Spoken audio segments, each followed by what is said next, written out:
ప్రతి ఒక్కరికి వస్తుంది, ఎవరు చింతపడదు. దయచేసి సభకు వచ్చినందుకు ధన్యవాదాలు.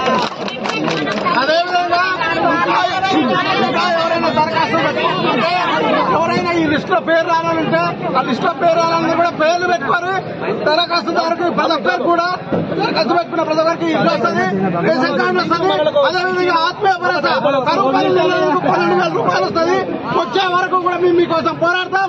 ఎమ్మెల్యే శశిరెడ్డి గారికి, శాంతిరెడ్డి గారికి ఇదే విషయాన్ని తెలియజేసి మన గ్రామానికి రావాల్సిన ఓటాన్ని మనం సాధించుకుందాం.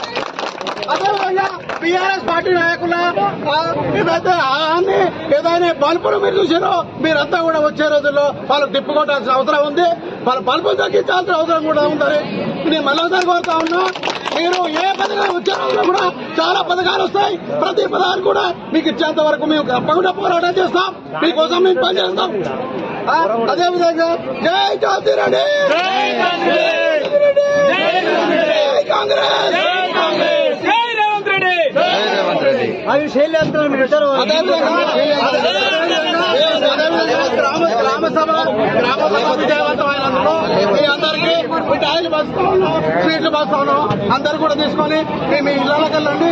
ఎవరైనా పేర్లు రాకపోతే, ఎవరైనా లబ్ధిదారులు ఉంటే, ఎవరైనా అర్హులు ఉంటే రేపటి నుండి ఈ ప్రక్రియ మళ్ళీ కొనసాగుతుంది. మళ్ళీ కూడా దరఖాస్తు పెట్టుకోండి. గ్రామస్తులు ఎవరైనా కూడా కొంతమంది టీఆర్ఎస్ వాళ్ళు ఉంటారు, వాళ్ళ అవకాశాల కోసం మిమ్మల్ని తిప్పుకుంటారు.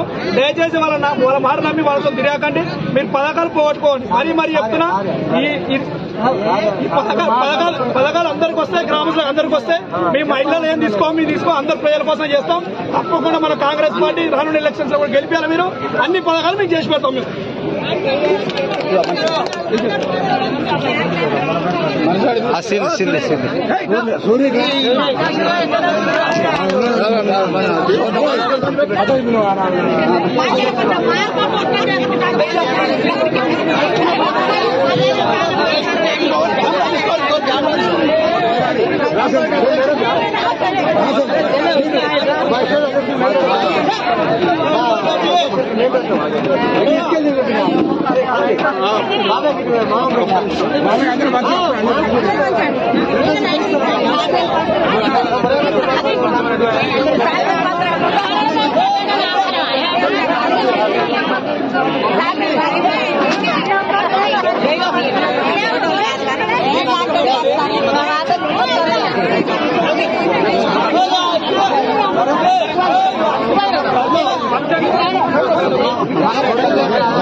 వేరే వాళ్ళు వస్తారు కదా.